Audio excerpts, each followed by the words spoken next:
global happenings today. We communicate, we analyze global news. Stay tuned. Beautiful people, welcome to Global Happiness Today YouTube channel.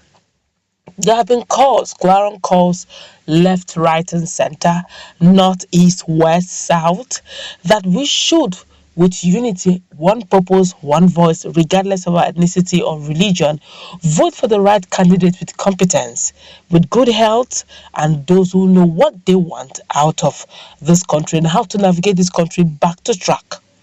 And looking at competence, unfortunately, or should I say very fortunately, it falls right now based on the caliber of aspirant we have. Peter Obi seems to be one candidate that the cap fits so well. But there have been a lot of calls by some persons in some quarters, in some region, that being the fact that Peter Obi is from the southeast and some of them who have been agitating have been calling the country zoo, and they have said, well, since you have decided to call Nigeria zoo and you have called Nigerians those living in the zoo, why would you want zoos or those animals living in the zoo to vote for your candidate? And it has been a tussle since for a while over the issue of agitation and why they shouldn't vote for Peter Obi simply because he's an Igbo man and his kinsmen, kings and kin, are actually aspiring for Biafra. In fact, they have quite a lot to say about this. This is what some Nigerians, prominent Nigerians, are saying, as this will definitely affect the whole Nigerians as a whole. Let's go straight into the news to find out what is going on as at right now. Well, as at the time of filing this report, Aisha Yusufu, who is a rights activist and a well-known promoter of good governance in Nigeria, has praised the struggle of the Igbos for a better Nigeria. While reacting to the forthcoming general and presidential election in 2023, she talked about Peter Obi's presidential quest, and Aisha Yusufu quashed the claims making rounds, especially in the northern part of Nigeria, where voting for Labour Party's candidate is a vote for the Igbo people. According to her, she said that voting for Mr. Peter Obi has nothing to do with tribe, it has nothing to do with ethnicity, but mainly with competence. She also laughed at some of the northerners who claimed they will show Igbo people in the forthcoming election by not voting for any candidate of Igbo extraction. Aisha Yusufu, in her attempt to make a case for Igbo people, said that if there is one tribe that has prepared herself for the worst in Nigeria, it is actually the Igbos. The activists then recalled the harsh condition that befell the Igbos during the Biafra Civil War and heaped praises on them by saying they came out of it unscattered. She said that the war took its big toll on the Igbos, their lands and their properties were ravaged, but they started from scratch again and built their lands and lives and are stronger now. This was when she likened other regions, if they had faced what the Igbos people faced, if they would be able to rise the way they did. She claimed that some regions would not have survived what the Igbos survived had the Biafran war been meted out on them, and urged other regions to learn from them because nothing will surprise them anymore. She concluded by advising the northerners to pay more attention on their regions which have been ravaged by insecurity and poverty and find a way around and find a way to solve the crisis amicably, and that they should vote for a candidate that will take matters of region seriously and not religion and ethnicity. Let me quote her word for word so you understand what she meant. Honestly, Aisha Yusufu just hit this thing on the head, boss. These are her words, and I quote her. It said, voting for Peter Obi is not voting for Igbo people. It is voting for competence. Saying you will show Igbo people is laughable. If there is one tribe that has prepared itself for the worst Nigeria can be, it is the Igbos. They face the atrocious side of Nigeria during the Biafran War. It is you and I that are learners. Whoa.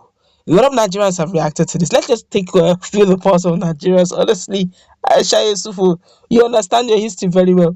When they shout that they want Biafra, they are prepared for the worst, honestly. And this is a region that, like she has rightly mentioned, that came out from nothing. Go to Anambra. If you have never been to Southeast before, go to Anambra State. Go to Abriba. I went to Abriba. I'm wondering. The day I went to Abriba, I was like, is this Abriba? It looks like a city. I don't think there's a poor person in that city. Then in Anambra, I heard that Anambra have billionaires. In fact, if you're a millionaire, you used to hide yourself because millionaires don't talk where billionaires are talking in Anambra. Oh. And these guys are not even in government house. They are pure businessmen. They do business, uppy waker, always performing. Okay, but let's feel the pulse of Nigerians. This is really interesting. Coming from a non-Igbo, I must celebrate this. This one here say, well, the truth is, Igbos are the only tribe who can survive without any government input. They are more civilized, educated, healthy, and more prosperous. If any other tribe apart from Igbos had fought the civil war, they would still be down with it after many years. But Igbos have survived and gotten stronger. Aisha is very correct. I must say that as well. This one here is saying, Aisha, are you sure you are not Igbo? Because oil food at your head now that you are obedient. And that person here say, you blind? She look like Igbo girl for your eye. She's not Igbo, please. I think she's from Edo. Let's continue. This person here say, Aisha Yusufu is from Imo State now, but married to Awuchi man in Edo State. Google her. Is that true? Please, for those of us who know much about Aisha Yusufu, is that true? Is Aisha Yusufu from Imo State married to an Edo man? I thought Aisha is actually from Edo. Let's continue with the news anyway. And that person here is saying, truth is bitter at times. You just said it all, Aisha. And that person here is saying, you're right. But the North won't accept this truth from you, even if it was said by their own. And that person here is saying, this lady really have brains. Okay, but let's look at this. Okay, let's take one more and we'll wrap this very quickly. This one here is saying, you have not said anything. Igbos are their own enemies. Okorocha told them in 2015 that APC is the way to go because after Buhari, the Igbos can make the same case you presented, but they ignored it and refused to support the North and stand on their criticism of the Northern leaders. Of course, you now well know it is time to pay back. We have credible Igbos like Okorocha, Wike, and so on. But you know what the Igbos did to them? They criticized Okorocha to the point that he was not able to clear himself from EFCC detention. I hope the day I read it, they should be prepared to accept their fate. Please, who is Okorocha? With due respect, I know he's a politician. Don't you think that for EFCC to have come against him, they must have some things against him? If he's innocent, nobody's actually saying he's guilty. He should just sort himself out, with due respect, anyway. But as we get to wrap it up, let's meet in our comment section. What's your take with what is going on? Aisha saying it all that look, when it comes to the issue of preparing for the very worst, the Igbos are they have gotten what we call hybrid.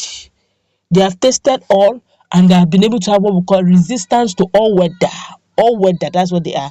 The weather, all the stuff. That's what we're going to wrap it up. Let's meet in our comment section. What's your take?